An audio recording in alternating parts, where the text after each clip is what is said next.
اعوذ باللہ من الشیطان اللعین الرجیم بسم اللہ الرحمن الرحیم۔ قرآن کریم فرقان حمید کا اردو ترجمہ، مترجم شیخ محسن نجفی، آواز صاحب جعفری۔ سورہ نساء آیت نمبر 76 سے۔ بنام خدائے رحمان و رحیم، ایمان لانے والے اللہ کی راہ میں لڑتے ہیں اور کفار طاغوت کی راہ میں لڑتے ہیں، بس تم شیطان کے حامیوں سے لڑو، مطمئن رہو کہ شیطان کی عیاریاں یقیناً ناپائیدار ہیں۔ کیا آپ نے ان لوگوں کو نہیں دیکھا جن سے کہا گیا تھا کہ اپنا ہاتھ روکے رکھو، نماز قائم کرو اور زکوٰۃ دیا کرو، پھر جب ان پر جہاد فرض کیا گیا تو ان میں سے کچھ لوگ تو لوگوں سے اس طرح ڈرنے لگے جیسے اللہ سے ڈرا جاتا ہے یا اس سے بھی بڑھ کر، اور کہنے لگے ہمارے پروردگار تو نے ہم پر جہاد کیوں فرض کیا، ہمیں تھوڑی مہلت کیوں نہ دی۔ ان سے کہہ دیجئے دنیا کا سرمایہ بہت تھوڑا ہے اور متقی انسان کے لیے نجات اخروی زیادہ بہتر ہے، اور تم پر ذرہ برابر ظلم نہیں کیا جائے گا۔ تمہیں موت کا خوف ہے تو تم جہاں کہیں بھی ہو، خواہ مضبوط قلعوں میں بند رہو، موت تمہیں آ لے گی۔ اور انہیں اگر کوئی سکھ پہنچے تو کہتے ہیں کہ یہ اللہ کی طرف سے ہے، اور انہیں کوئی دکھ پہنچتا ہے تو کہتے ہیں یہ آپ کی وجہ سے ہے۔ کہہ دیجئے سب کچھ اللہ کی طرف سے ہے۔ پھر انہیں کیا ہو گیا ہے کہ کوئی بات ان کی سمجھ میں نہیں آتی؟ تمہیں جو سکھ پہنچے وہ اللہ کی طرف سے ہے، اور جو دکھ پہنچے خود تمہاری اپنی طرف سے ہے، اور ہم نے آپ کو لوگوں کی طرف رسول بنا کر بھیجا ہے، اور اس پر گواہی کے لیے اللہ کافی ہے۔ جس نے رسول کی اطاعت کی اس نے اللہ کی اطاعت کی، اور جس نے منہ پھیر لیا تو ہم نے آپ کو ان کا نگہبان تو بنا کر نہیں بھیجا۔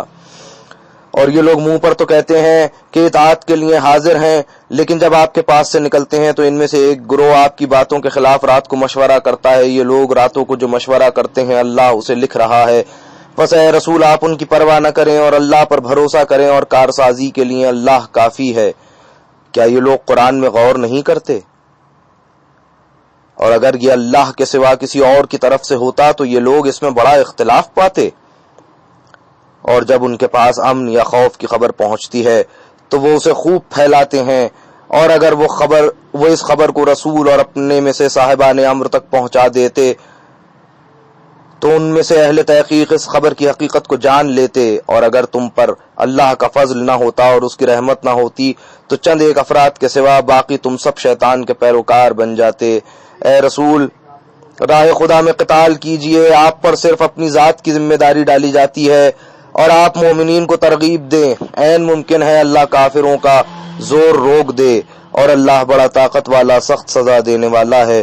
جو شخص اچھی بات کی حمایت اور سفارش کرتا ہے وہ اس کے حصے میں سے پائے گا، اور جو بری بات کی حمایت اور سفارش کرتا ہے وہ بھی اس میں سے کچھ حصہ پائے گا، اور اللہ ہر چیز پر قدرت رکھنے والا ہے۔ اور جب تمہیں سلام کیا جائے تو تم اس سے بہتر سلام کرو یا انہی الفاظ سے جواب دو، اللہ یقیناً ہر چیز کا حساب لینے والا ہے۔ اللہ وہ ہے جس کے سوا کوئی معبود نہیں، وہ تم سب کو بروز قیامت جس کے آنے میں کوئی شک و شبہ نہیں ہے ضرور جمع کرے گا، اور اللہ سے بڑھ کر سچی بات کرنے والا کون ہو سکتا ہے؟ پھر تمہیں کیا ہو گیا ہے کہ تم منافقین کے بارے میں دو گروہ ہو گئے ہو، اور اللہ نے ان کی بدعمالیوں کی وجہ سے انہیں اوندھا کر دیا ہے؟ کیا تم لوگ اللہ کہ گمراہ کردہ کو ہدایت دینا چاہتے ہو، حالانکہ اللہ جسے گمراہ کر دے اس کے لیے تم کوئی رستہ نہیں پاؤ گے۔ وہ چاہتے ہیں کہ تم بھی ویسے ہی کافر ہو جاؤ جیسے کافر وہ خود ہیں، تاکہ تم سب یکساں ہو جاؤ، لہٰذا ان میں سے کسی کو اپنا حامی نہ بناؤ جب تک وہ خدا کی راہ میں ہجرت نہ کریں۔ اگر وہ ہجرت سے منہ موڑ لیں تو انہیں پکڑ لو اور جہاں پاؤ قتل کر دو۔ ان میں سے کسی کو اپنا حامی و مددگار نہ بناؤ سوائے ان لوگوں کے جو ایسے لوگوں سے جا ملیں جن کے اور تمہارے درمیان معاہدہ ہو چکا ہو، یا وہ اس بات سے دل تنگ ہو کر تمہارے پاس آ جائیں کہ تم سے لڑیں یا اپنی قوم سے لڑیں، اور اگر اللہ چاہتا تو انہیں تم پر مسلط کر دیتا اور وہ تم سے ضرور لڑتے۔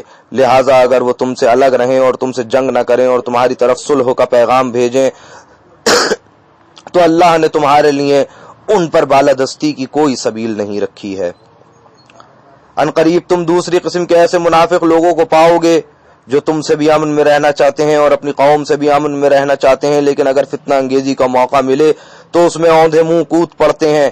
ایسے لوگ اگر تم لوگوں سے جنگ کرنے سے باز نہ آئیں اور تمہاری طرف صلح کا پیغام نہ دیں اور دست درازی سے بھی باز نہ آئیں تو جہاں کہیں وہ ملیں انہیں پکڑو اور قتل کرو، اور ان پر ہم نے تمہیں واضح بالادستی دی ہے، اور کسی مومن کو یہ حق حاصل نہیں کہ وہ کسی دوسرے مومن کو قتل کر دے مگر غلطی سے، اور جو شخص کسی مومن کو غلطی سے قتل کر دے تو وہ ایک مومن غلام آزاد کرے، اور مقتول کے وہ رسا کو خون بہا ادا کرے، مگر یہ کہ وہ معاف کر دیں۔